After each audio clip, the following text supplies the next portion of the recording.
It was a box, really, small one. It was made out of palm wood. Well, at least I think it was made out of palm wood. It was in the shape of a house.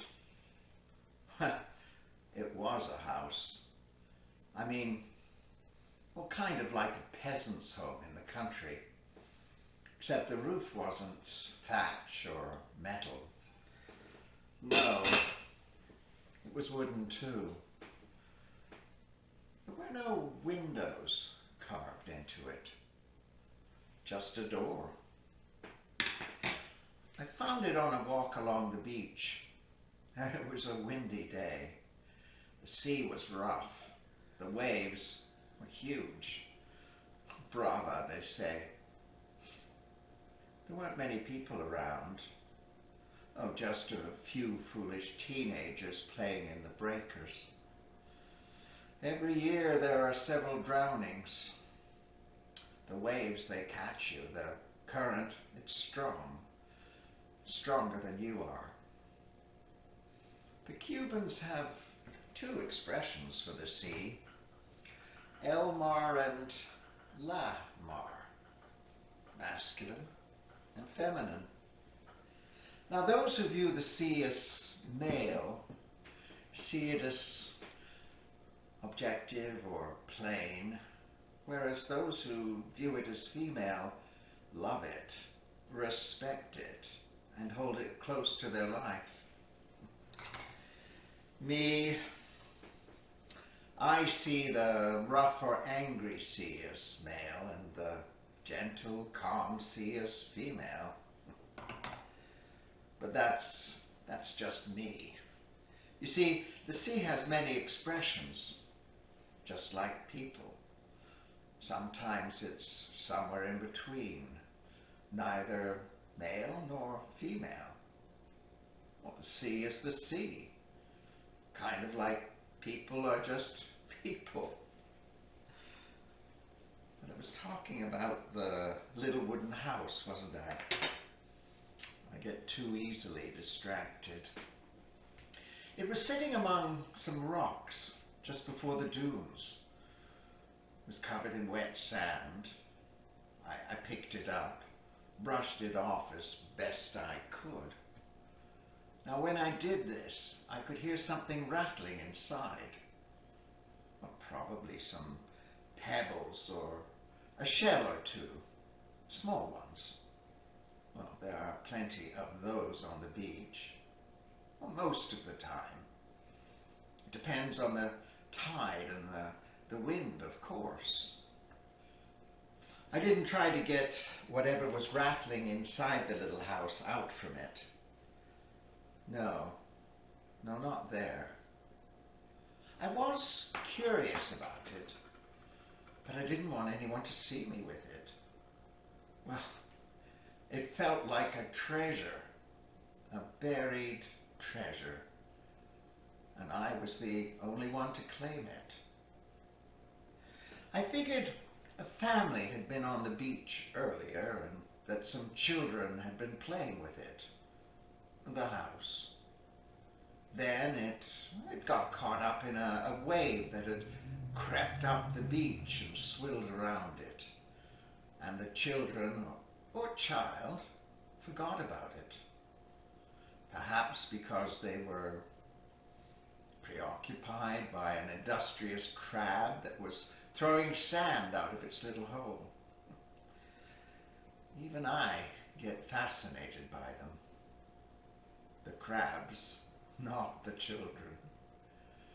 Or maybe it just got forgotten as they were gathering up their things and scurrying off to catch a late afternoon bus.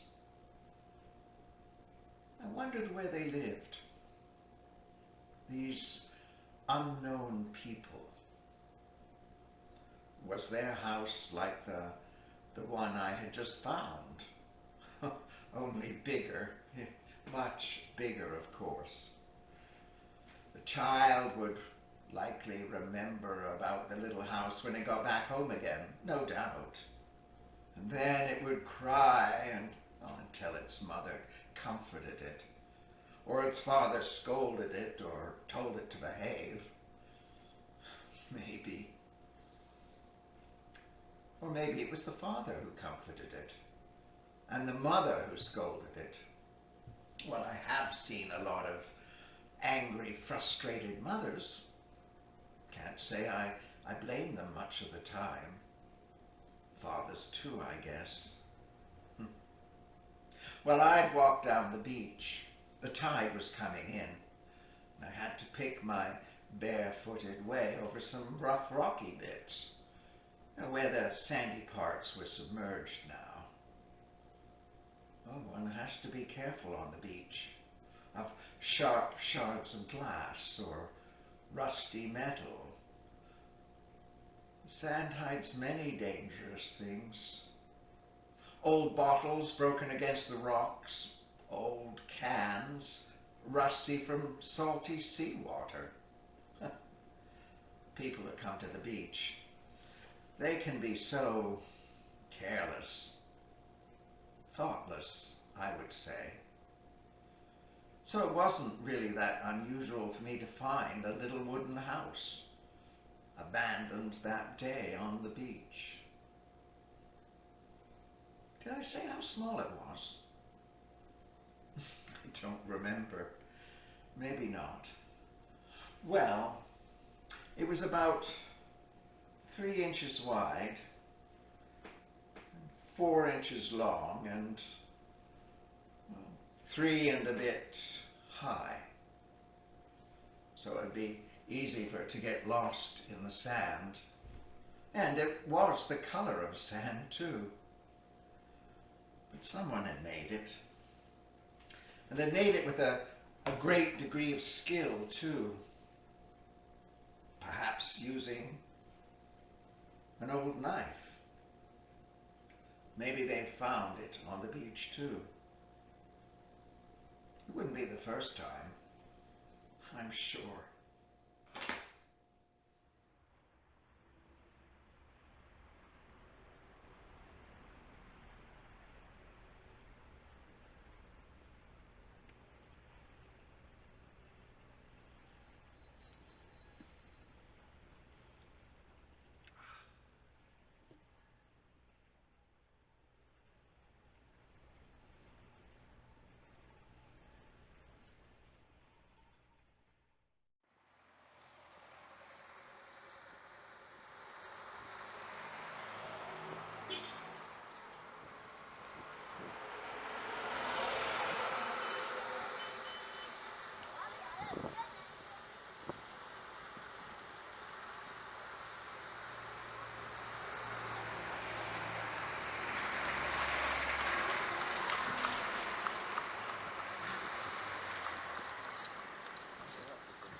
It wasn't until I got back to my room at the hotel that I discovered what was inside the little wooden house that I'd just found. It was a key, a brass key. It wasn't the sort of key that would open a door lock. No, it was too small. But it was the sort of key that might open a padlock, for example, or, I don't know, a safe or a safety deposit box. Imagination is a fascinating and sometimes a disturbing thing. I wondered how the loss of a little key might affect the person who had lost it. Or maybe they didn't lose it. Maybe they'd hidden it and they intended to come back and retrieve it later. That was a possibility. And now I had it, and so it wouldn't be there when they came back for it. It wasn't the sort of thing that a child, I mean, one who's playing with a little wooden house on the beach, would have put into it. No, surely not. Well, at least, I think not. No, a child would have found some pebbles or shells or something like that anyway, but not a key. It was late when I had discovered that key, and the beach wasn't somewhere to go when it was dark. So I decided I would go back the next day and I would put the little house with the key in it back where I had found it. Yes, I would do that in the morning after breakfast before my ride to the airport later. But I didn't sleep well that night. My mind was alive with various scenarios for that lost key. I dreamt that a person had put the key in the little house just before the police came and carried them away. The key would have unlocked some information that was dangerous, or at least it was something that the police shouldn't get their hands on. Oh, I tossed and I turned. In another dream, I dreamt that a person, couldn't tell whether it was male or female, just a person had come to the beach on their bicycle. And they put the little key in the house. Well, maybe they had found the key on the beach too. I don't remember. No, they brought the key with them. They must have. Yes, they put the key in the little house just before they went swimming. And then, well, they forgot about it in the hubbub of gathering up their things. They only remembered about the key when they got back to their bicycle and, well, they couldn't undo the lock because, well, they didn't have the key. The key was for their bicycle lock. It was the end of the day and the beach had been clearing off. And by then I'd come by and discovered it. And in those few minutes, the house had disappeared, along with me and the key too. I worried that that bicycle might be the person's only mode of transportation. So they would have had to have walked, perhaps miles to get back home again, maybe even carrying the locked bike. Unless they managed to get a ride somehow in one of those big old cars. Maybe the bike was how they got to work each day. On the days that they work, anyways. So they'd have to take a bus or hitch a ride. That would have added hours to their days away from home.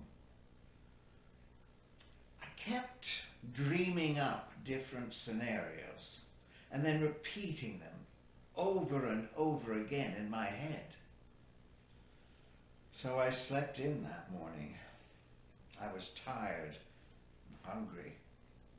I'd meant to get up early that morning, my last morning there, so I could go back to the beach. My grandmother always said, "The road to hell is paved with good intentions."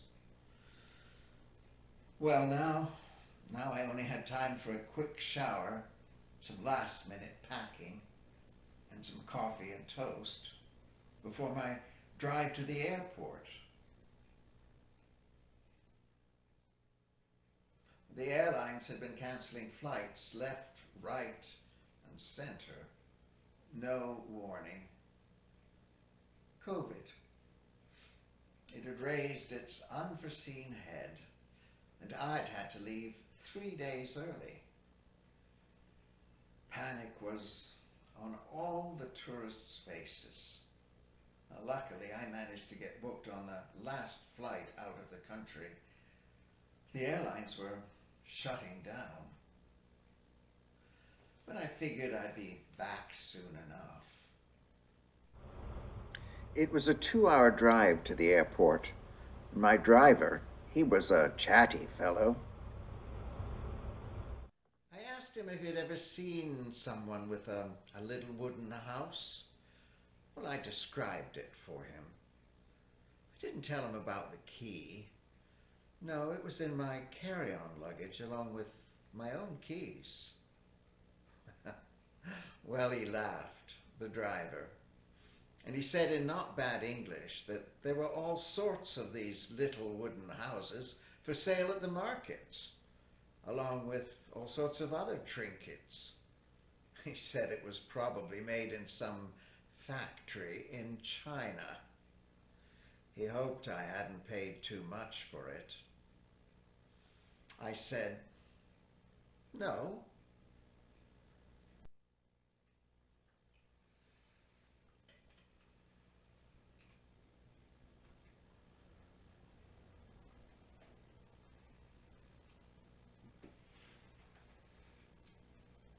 I didn't realize when I left Cuba that time how the months would drag on into years.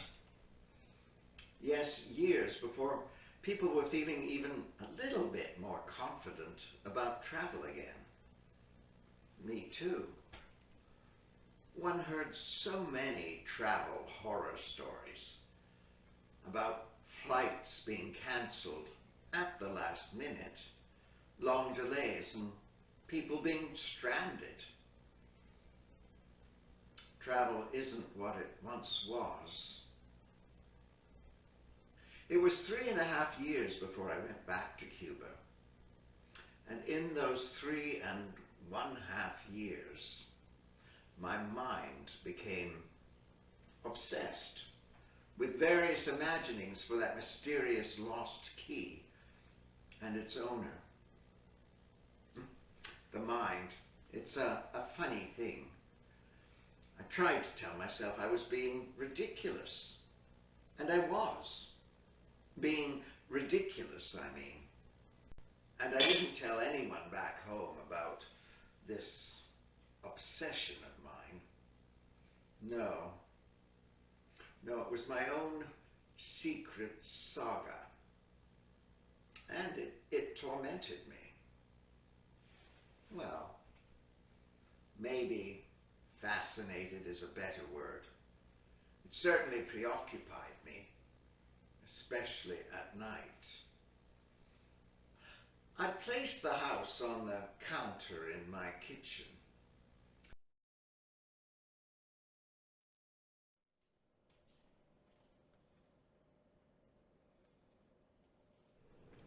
I placed the key in it, leaning it just so against the tiny door's opening.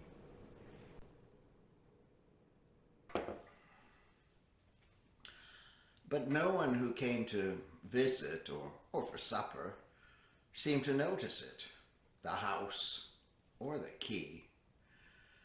Or if they did, they must have thought it was something rather insignificant.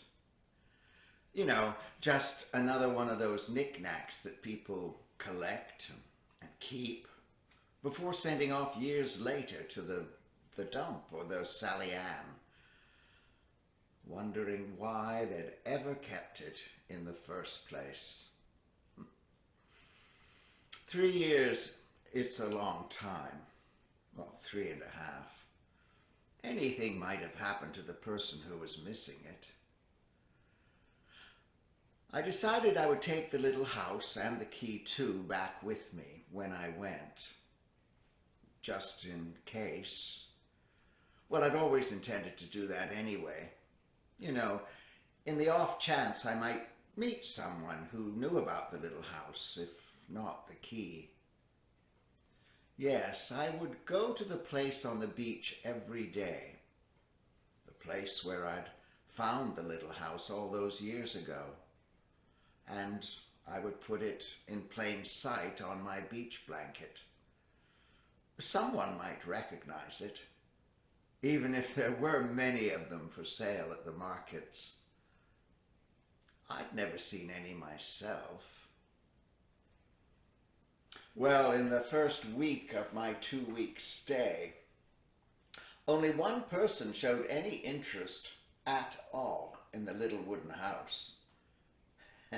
And that was a young child, about 6 years old. She wanted me to give it to her. The only other people who showed any interest were some young prostitutes, both male and female.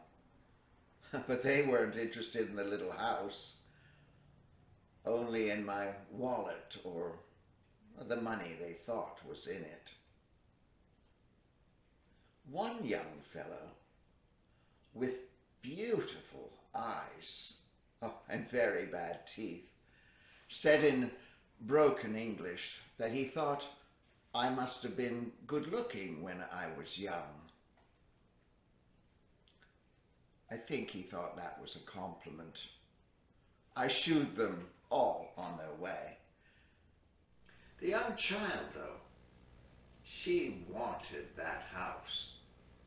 She didn't understand no, and she didn't understand my Spanish either. She was determined. She made a grab for it. But I was too quick for her. Then she started to scream. Oh, I was so embarrassed. Finally, her mother came and rescued me from the child's tantrum. But just then, I noticed a policeman who I'd seen patrolling the beach earlier, and he was coming over to find out what the trouble was. A turista molesting a young child? I could see myself rotting away in a Cuban prison for the rest of my life. But I was relieved. I didn't have to explain myself. The policeman thought he was only interested in the beer I'd been drinking. And I had another one in my beach bag, so, well, I offered it to him. And he seemed pleased with his gift, and he went on his way. But the people on the beach around me, they'd been staring at me like I was the most terrible person in the whole world. What had I done to upset the poor child? Yet I'd done nothing wrong. Well, nothing at all. I mean, I wasn't going to give away that little house. Well, not yet anyway. I still had another week left. Someone might still come by who wanted it back, or at least wanted the key that had been in it. I was its guardian, and the house, well, it was the lure that I needed. I saw myself as the keeper of a highly prized possession. The key, well, it might unlock something wonderful.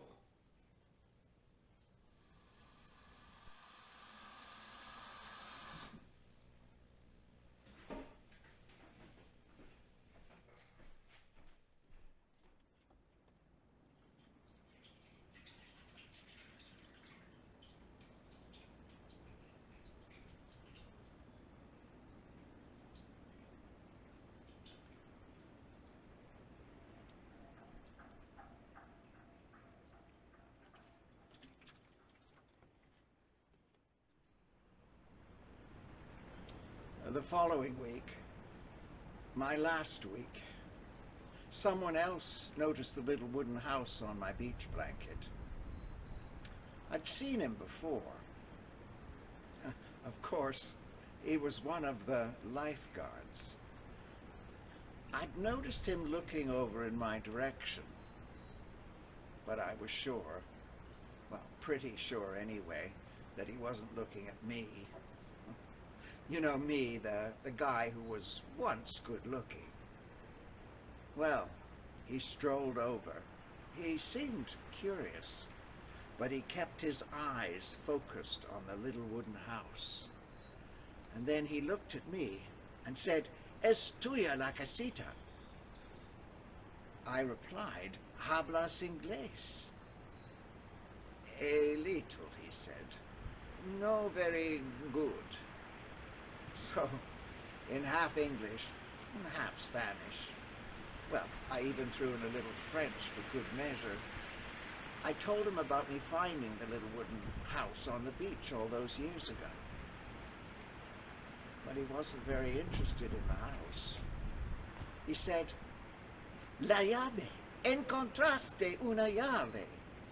He was excited. He was talking fast, but I did understand that he was asking me about the key. "Sí," I said, feeling rather pleased for myself. "Encuentro la llave." Only I realized I should have said, "Encontré la llave." I found, not I find, past tense. Anyway, I showed him the key. It was on a string around my neck. Well, he hadn't noticed it because I was wearing a t-shirt that day. The sun, well, it was very hot, and I didn't want to return home with a sunburn. Well, after I showed him the key, he laughed. And laughed. Uncontrollably, he laughed. I didn't know what was so funny. It wasn't the response that I'd been expecting. No, not at all. But then I started to laugh too. I don't know why, but, well, his laugh was very addictive. We must have looked very drunk or very foolish. Well, then he told me the story. It took some time because, well, neither of us spoke the other's language very well. There was a lot of repetition and gesturing. But I got the point. I'll be telling you the short version. What's this?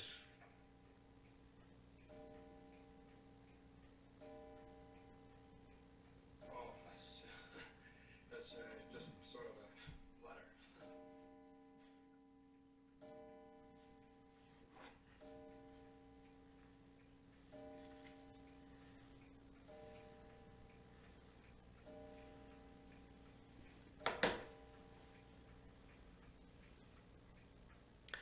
His name was Louis, the lifeguard. It had been a day off lifeguard duty for him. He had been at the beach that day I had found the little wooden house. He'd come with his sister and her young child. Actually, it was the start of their vacation. The three of them were flying later that evening to Santiago from the airport in Havana. Santiago's at the far eastern end of the island. It's where their parents live, where they were from too. It's a long flight. I know, I've been on it before. As for the key, well, it was for his scooter. And his scooter was his only mode of transportation. He felt very lucky to have it. The three of them had come together to the beach that day on that scooter. They shared a house in the hills, not too far outside of the town where the beach was. A friend of theirs with a car, a '56 Chevrolet, Louis said with some enthusiasm. Well, he was coming to their house to pick them up. and take them to the airport at 6 o'clock. Their flight was at 8:30 that evening. Anyway, after they had left the beach that day, they went to a local restaurant for a pizza before heading home. It would be their supper. It was only when they were leaving the restaurant that Louis discovered he didn't have his keys. Well, he panicked and ran back to the beach. But by then, I'd found my treasure, and I was well down the beach and out of sight. The short of it is this: they missed their flight to Santiago that evening, and I was to blame. And it was because of me finding that little wooden house with the key hidden in it. But sometimes bad luck turns to good. The plane they were supposed to be on that night, an old Russian propeller one, which should have been taken out of service at least 20 years before, well, it never arrived at the airport in Santiago. It went down in the Sierra Maestras, the mountains, that night. It was a heartbreaking tragedy. Terrible. Sadly, there were no survivors. But because of the loss of that key, which I had found later that day in the little wooden house, their lives had been spared that night, 3.5 years ago. I was their unwitting savior, and I became their good friend too. Well, I was glad to offer Louis the key back, and he was very happy to receive it from me, a reminder of his good luck. And Louis told me that I should keep the little house. Well, initially, I thought I would, a souvenir.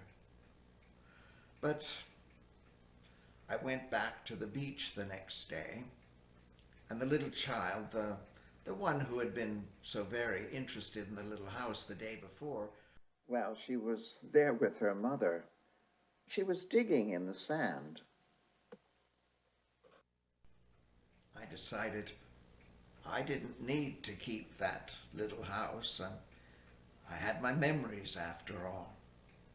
So I went over and I offered it to her. Un regalo, I said, a gift. But her delight was not what I'd been expecting. Nevertheless, at the urging of her mother, she took the little house from me and said a rather coaxed and muffled gracias. At least, I think that's what she said. Anyway, the next day, I went back to the beach the day before I was flying home, and for some final suntanning. Vanity, I know. Well, there where the mother and child had been the day before was a ruined sandcastle. It caught my eye, and in its moat was a half-buried little wooden house. I picked it up, brushed it off as best I could, and looked at it rather sadly. Abandoned once again. So I took it and put it in my beach bag. It rattled. No doubt, I thought, some pebbles or shells or well, something like that anyway had been gathered by the child and placed in the little wooden house. But later, when I got back to the hotel and was packing my suitcase, I decided I'd better make sure the little house was empty. After all, I didn't want to get stopped at the border because some living creature, a snail or something like that anyway. It was inside one of the shells. So I took it and shook it, and what emerged, to my surprise, was a key. That was all except for some sand. Another key. I didn't know what to think. I mean, 2 times. That was incredible. Or had it been a joke? Had Louis been playing a trick on me? But no, he hadn't been at the beach the day before, and, well, he wasn't there now. There weren't many people around on the beach, in fact. And no one seemed to be paying any obvious attention to me standing there on the beach with a little wooden house in my hand. I wondered what the key was for, and what was the meaning of me finding another key a second time. I thought about leaving the house and the key where I'd found them, not tampering with someone's fate again. But then I decided to take it. Unfortunately, the airlines lost my luggage, and they made me check my carry-on bag. I never did get it back, the suitcase or anything in it. Well, nothing irreplaceable, mind you, except for possibly that little key. I wondered if somebody else had it now. The key, along with some pretty boring, old and soiled summer clothes. And were they curious about it? The key that had been left in the little wooden house, as I was. Well, I confess, I still am. Or did it end up in some garbage bin somewhere? I wondered about it, the key.